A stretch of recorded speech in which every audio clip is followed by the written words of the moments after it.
Saul and Jonathan, right? Saul and Jonathan. And who heard about it in the opening chapter of 2 Samuel? Yes, David heard about it, didn't he? And he heard about it from a man from what nationality? Anybody remember what nationality was the man who told David? He was an Amalekite, was he not? An Amalekite. And he bragged and boasted that he had done what? That he had killed Saul while he had fallen on his sword. And he brought back the bracelet. He brought back the crown as evidence that Saul was dead. And David was well pleased with that, wasn't he? No. What did David do? David had him slain, did he not, for putting his hands upon the Lord's anointed. You just don't treat the leader of Israel in that manner. And so David had that man killed. And then in the second half of 2 Samuel 1, David laments the death of Saul and Jonathan. Does he ever say anything bad about Saul? Isn't that amazing? You know, here he is lamenting the death of his enemy. And yet, when he does so, he never mentions anything negative about that man. That's the respect that David had for his king, and he just refused to. He refused to kill him. He refused to say anything bad about him. He just honored him all the way until death. Now we enter into 2 Samuel chapter 2, and I've entitled it, "The Reign of David Begins." True or false? David has already been anointed king. Yes. When did that happen? Yeah, it was even before he left his home. He was still a shepherd boy, very young boy, and Samuel came and into the home of Kish, and he anoints him as the king. Did anybody really know about it? No, it wasn't a public anointing. It was a very quiet ceremony there in the home of David among his father and his brothers and maybe some others that were there. But eventually, everyone came to know that who was going to be king? David. Even the enemies of God's people knew that David would eventually become king. And so in this chapter, that is exactly what transpires. So that's where we are at this particular point in our lesson. Does anybody have an outline of this section, verses 1 through 11? Nobody. All right, that means you have to suffer with mine, all right? Point number 1, David dwells in Hebron. David dwells in Hebron. Point number 2, David decreed king over Judah. Okay, we'll talk about that more when we get to it. Number 3, David delights in the men of Jabesh-gilead. And then lastly, Ish-bosheth declared king over Israel. Oh, man. We got problems right on the front end of this lesson, don't we? Telling you what, and I still, well, we'll talk about when we get there. Man. All right, let's talk about the questions. Of whom did David make inquiry before he did anything? Ah, yes, the Bible says this. And it came to pass after this that David inquired of the Lord. True or false? This was one of Saul's problems. What do we mean by that? Yes. Saul just acted on his own impulses oftentimes rather than consulting God. And if we act that way, then we too are going to get in trouble, aren't we? Folks, before we do anything, before we say anything, we need to make certain that we consult God to see what His will is. Now, remember you just told me David had already been anointed what? King. The old king was dead. You would have thought David would have just thought, okay, it's my turn, and he just takes over the kingdom, right? David doesn't do that. David immediately consults the Lord about this particular problem. What was David's question? Yes. Shall I go into any of the cities of Judah? Where had he been? Yes, he'd been in Ziklag, which was where? Folks, this is in Philistine territory. He'd been hiding out from Saul for a long period of time, right? Didn't want to go back into Judah. And so now that Saul's dead, Lord, what do you want me to do? Do you want me to go back into one of the cities of Judah? True or false? God did not want David to go into Judah. That's false. What did God say? Go up. But the problem was, he didn't know where to go, did he? He didn't know where to go. So he asked the next question. Whither shall I go? That's the second question, isn't it? Okay. And where did God tell him to go?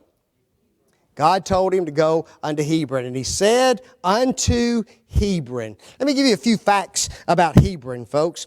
Hebron is located 20 miles south of Jerusalem in the territory of Judah. Okay? So it's even below Bethlehem. Bethlehem's about 5 miles south of Jerusalem, and then Hebron's about another 15 miles. Okay? Was that a long way to go back in those days? Yeah, because most of the journey was either on foot or with animals, and so it took quite a bit of time to go from one place to another. Watch this. I thought this was interesting. This is the oldest occupied city in the world, or one of them. One of the oldest occupied cities in the world, Hebron. It was built 7 years before Zoan in Egypt, and that's even recorded in Numbers 13 verse 22. 7 years before a city in Egypt, this city was established. And Zoan was established in 1702 BC. Is that a pretty old city? That's an old city, isn't it?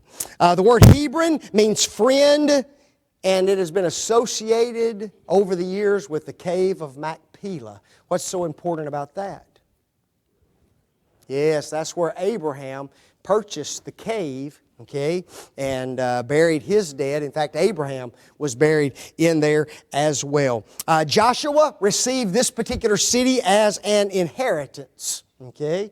When he went into the land, he was given this particular city as his. Its name before Hebron was Kirjath Arba. And Arba was one of the great men of the Anakims. Who are the Anakims? Anybody know? Yes, they were some of the giants in the land of Canaan. So this particular city has a rich history, a very old history, especially as far as the Canaanites were concerned. And so that's where God directs him to go. You go to Hebron to become what? To become king. I find it interesting he didn't send him where? He didn't send him to Jerusalem. He sent him to Hebron. True or false? David feared to go to Hebron. False. The Bible says, so David went up thither. He didn't fear about it. He just did exactly what God told him to do. Which of David's wives went with him? Ah, yes, both of his wives. What are their names? Abigail. We always remember Abigail, don't we? Whose wife had she been? Oh, Nabal's, right? Okay, that old fool Nabal. And he dies, and David takes Abigail to be his wife. Was she a pretty woman? Yep, she was a pretty woman, inside and out. Okay, very wise woman, but very beautiful outwardly. Who was the other one? Ahinoam, the Jezreelite. Okay, we don't read much about her, do we? And we don't talk much about her. She may have been the ugly one. I don't know. I'm just kidding. I don't know anything about her, okay? I just try to make a joke. Number 9, true or false? David left his men behind. False. How many men did David have with him? I got 300, 400, 600. There's about 600 men, wasn't it, that were with David at this particular point in time. And that's a pretty big crew, is it not? In fact, it was a big enough group of individuals that when David went to the Philistines, he asked for a city of their own to live in, didn't he? So it's a big group of individuals. David's men were or were not allowed to bring their household. They were allowed. Every man with his household, and they dwelled in the cities of Hebron. 2 Samuel 2, verse 3. Who came to anoint David king? the men of Judah. And the men of Judah came, and they anointed David king. Now the next question says this: David was anointed king over the house of blank. Judah. Boy, it's pretty tough, isn't it? Only over Judah. What tribe was David from? Yeah, David was from the tribe of Judah. Okay, because Jesus is going to spring from the loins of who? From the loins of David. And the scepter had to come from where? From Judah, according to Genesis, the 49th chapter. So he was of the family lineage of Judah. So these were kinsmen to David. Okay, and they anointed him king. We already made mention that he had already been anointed as king in a very private ceremony at home. But now, not only does he have the right to be king, he is declared to be the king. Okay, declared to be the king. But only over what? Only over Judah. How many tribes does that leave out? That's 11 tribes that are left out. We really, if we really said it correctly, it was 12 tribes. Okay, if we understand how the tribes are divided, because Joseph really involved 2 tribes, did he not? But the other 11 tribes were not a part of this particular ceremony. Okay, I find that's pretty interesting. Question 13. Who was David told that buried the body of Saul? Yes, the men of Jabesh-gilead. Okay? And they told David, saying that the men of Jabesh-gilead were they that buried Saul. Where did the battle take place where Saul was killed? Do y'all remember? What was the name of the mountain? Mount Gilboa. Okay, Mount Gilboa. Remember David, when he prayed his prayer in the last chapter, he pronounced curses upon that mountain, did he not? No rain, no dew, nothing to grow on you. Okay, that was a place of battle. It was on the left-hand side of the Jordan River. Okay, Jabesh-gilead is on the right-hand side of the Jordan River. Okay, now if you're good with navigation, Mount Gilboa was on the west, and Jabesh-gilead was on the east of the Jordan River. Okay, remember when that land was divided among the tribes, some of the tribes were on the right-hand side, weren't they, of the Jordan, and some were on the left-hand side. Well, these men were on the right-hand side of the Jordan River. It belonged to the half-tribe of Manasseh. Okay, so they're the half-tribe of Manasseh. Here's something that's interesting. This tribe had not been part of an attempt to destroy the Benjamites back in Judges. Okay, and 600 virgins of Jabesh-gilead were given to the men of Benjamin to replenish that tribe. Okay, there was problems with the tribe of Benjamin. They went in and almost destroyed it completely. And then they gave these virgins from the tribe of Jabesh-gilead to the Benjamites and saved the tribe of Benjamin. So very interesting relationship there with these men of Jabesh-gilead. Who did David send to the men of Jabesh-gilead?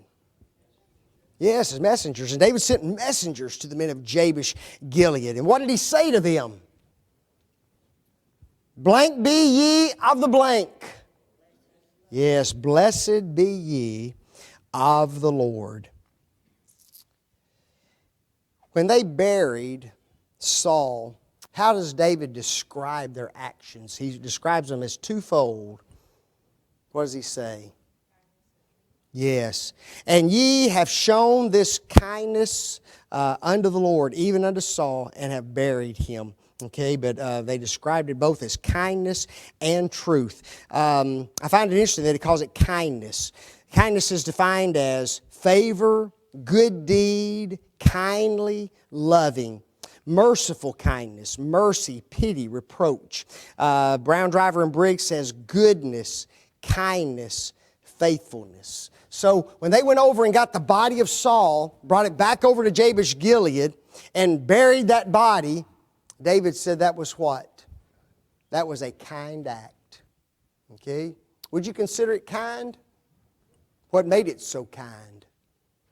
2 or 3 things. Where was that body? Yes, that body, well, first of all, it had been decapitated, had it not? And that body had been pinned to a wall, hadn't it? And so it was just up for public display for anybody who passed by, and it was there to rot and decay, and it was there for the birds of the air to eat and devour. Wonderful end, isn't it? So there's a lot of kindness to their actions. Number 1, no longer could that body be viewed by the Philistines and be rejoiced in. The body's gone. Okay?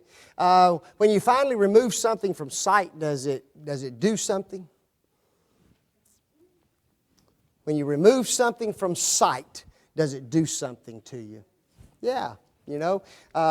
When you take a flag down, when you take a statue down, if you take a body off a wall, there's something to that no longer allows things to go on like they used to. So here the Philistines, they walk by, rejoice, look at the body, that's Saul's body, that's his boys up there with him. Couldn't do that anymore. Okay, so it stops a lot of that joy and rejoicing. Number 2, their bodies would no longer be damaged by the elements and by birds of prey. Is there just a respect that we have for the dead most of the time? Yeah. Last night I was reminded all over again. It was almost similar to my mom when she passed. She was in hospice, and Linda called and said that Brady had died, and she said, well, call the funeral home. And they said, well, we'll give the family a couple more minutes to be there, and then we'll call them. But before we do, we're going to go in and we're going to clean up the body, you know. Well, when my mom died, they called us and they told us the same thing. Said, you know, give us just a couple of minutes and then come on and we'll have the body all ready. And we walk into the room, and I mean, it was like my mom was just lying there asleep. You know, but they had her all cleaned up. They had, you know, the bed was perfectly made. It was, you know, the sheets were just perfectly fitted around her and everything, you know. It wasn't a horrible thing, but we do that in honor of the body, don't we? And then we take them off and embalm them and things in order to honor the body again. So when you leave it to the elements and when you leave it to the birds of the air, you're showing disgrace. And that's what the Philistines were doing to Saul. They were showing disgrace to this great king of Israel. And then their bodies were honorably cared for, weren't they? By burying those bodies. And so they just showed a kind act. And he also refers to it as what? As truth, does he not? Now the Lord show kindness and truth unto you. That's the same word that was used to say that the men of Jabesh-gilead had shown kindness to Saul's body. And so the same kind of kindness that they had displayed, he wanted the Lord to show to them. And then he says, I also want the Lord to show you truth. Anybody look that word up? Truth. How do you show somebody truth? And now the Lord show kindness. We know what that is, don't we? Kind actions, kind deeds, favors, blessings. But how does the Lord show truth unto you? That little word means this: stability, certainty, trustworthiness, firmness, faithfulness, sureness, reliability, stability, continuance. What's he saying? I want the Lord what?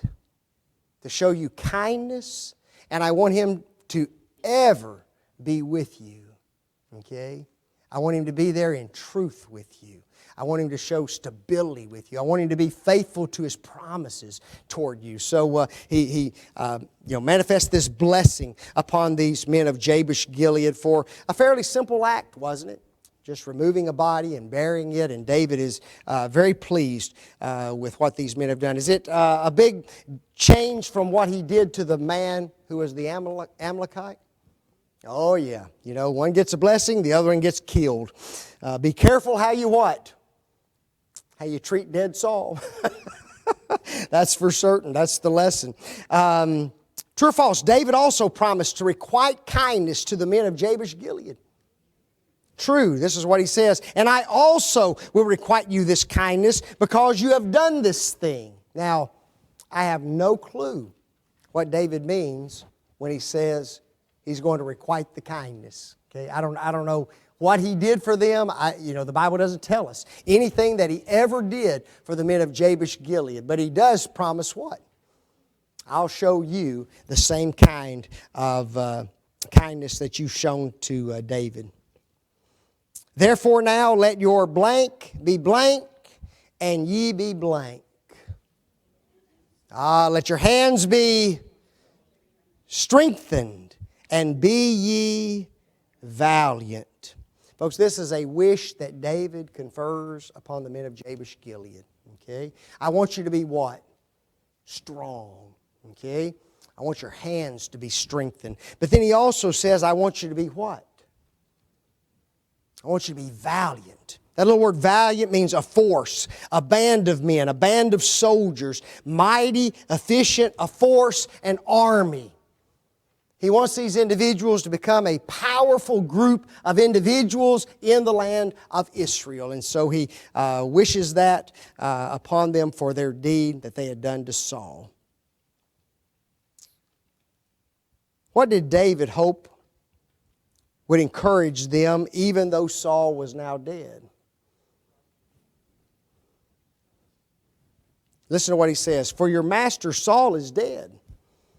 And also the house of Judah have anointed me king over them. He told them what? Yeah, I now have been made the king. Even though you no longer have a king. You see, they'd gone, got the body, buried it. So now we're what? We're without a king. And David says, oh no, you're not without a king because Judah has made me king over them. So he's hoping that the fact that Judah had made him king would encourage them to do what? To recognize him as king. What tribe were they from? They were a tribe of Manasseh. Is that from the tribe of Judah? No. That's one of those 11 that, guess what? Haven't accepted David as king. But he's hoping these men, this one group of individuals from Jabesh-gilead, would at least accept him as their king. Okay? What two descriptions were given of Abner? None of one. He is the son of Ner. Number two, he is the captain of Saul's host. Now here's what's interesting. Ner was Saul's uncle. Got that? So you got King Saul, right? And Ner is Saul's uncle. That means what? He was the brother of Saul's dad. Okay? He's the brother of Saul's dad. Right? So there's a very close family connection between Saul and who? And Abner. Okay? And we need to remember that. That makes Abner Saul's first cousin. All right? So there's a close family relationship there. So not only is there family, he was also what? The captain of the host, folks. The captain of the host. Is that a pretty high, lofty position in any nation? Yeah, guys, if you're wearing a 3-star, 4-star, 5-star, and you're the general over the entirety of the armies, folks, that is a lofty position. Is it a powerful position? Oh, yeah. You know, you've got easy control over that nation if you want it. Okay? So here Saul was in power. Guess who was second? Or at least he thought he was second. Abner. And not only is he second, but he's also what? Kin to the king.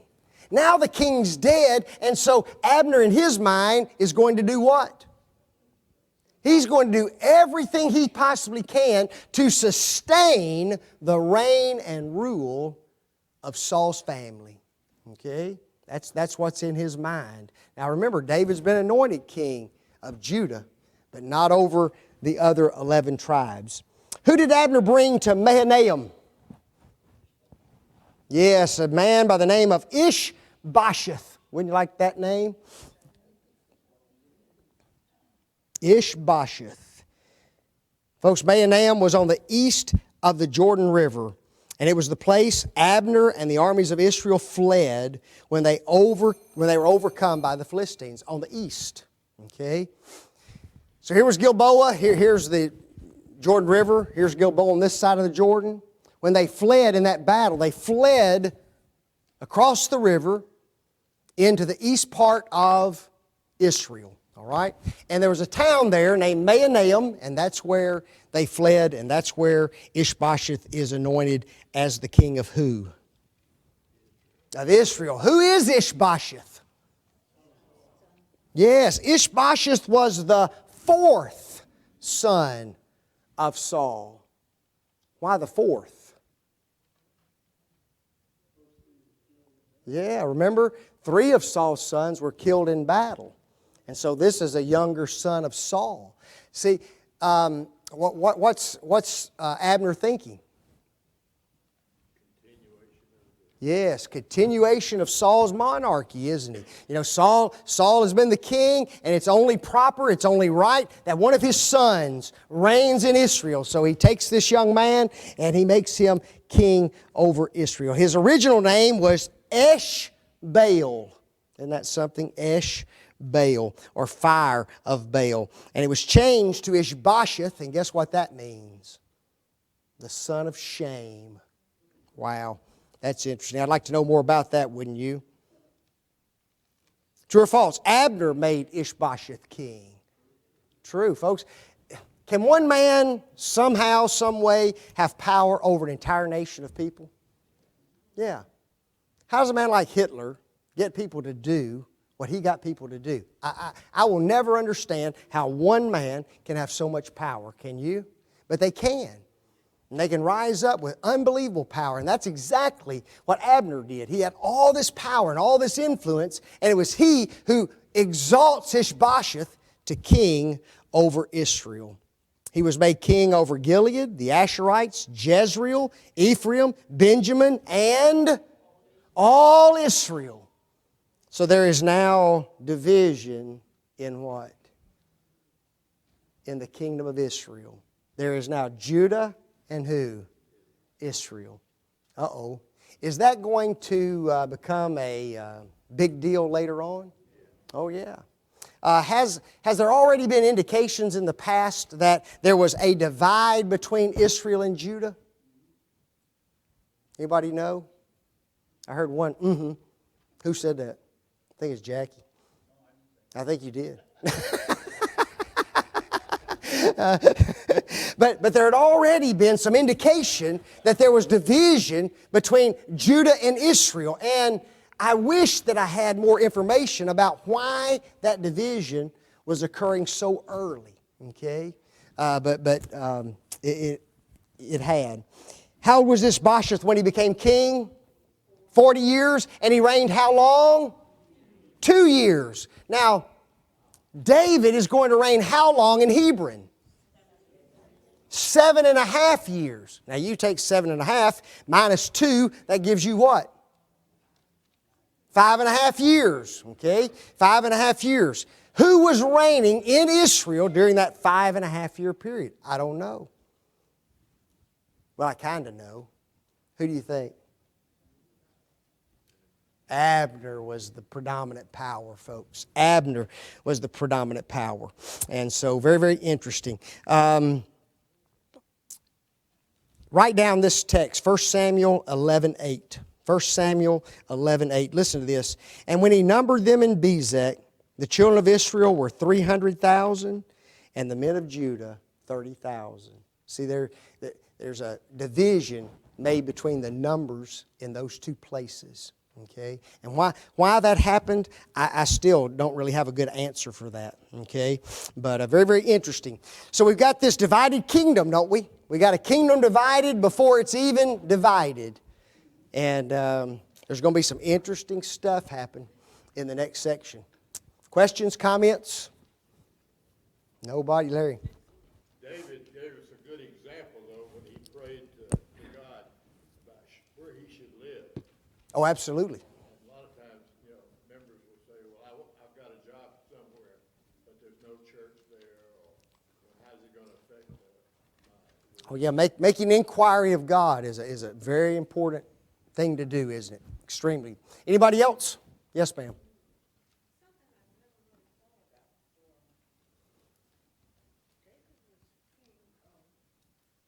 Judah. 12 tribes. No. What happened was David became king of Judah, and Abner, let's go back. Saul was king over all Israel. Okay? All Israel. Where David was from where? David was from Judah. So when Saul died, the men of Judah readily accepted David as their king. And so this one tribe, Judah, that was where David was from, they made him king. But we had a man, Abner, second in command of all Israel, who after Saul died, he refused to acknowledge David's monarchy, and he assumed the rest of the nation of Israel by putting Ish-bosheth in as king of those 11, because the text says he made him king of what? All Israel. All Israel.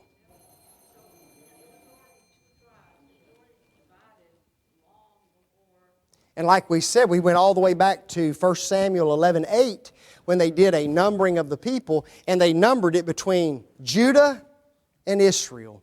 Somehow, some way, there was already some way to tell division, even long before it's going to happen officially, and we refer to it as the divided kingdom. Right?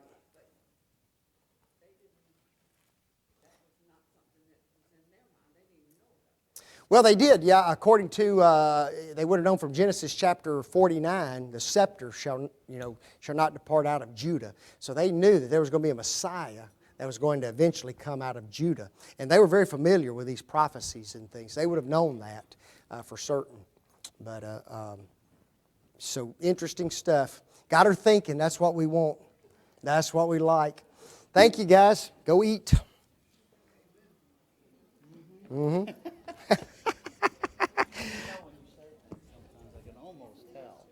Oh, yeah. So I went, but then he said, oh, he's going to call me for an answer. I ain't got it.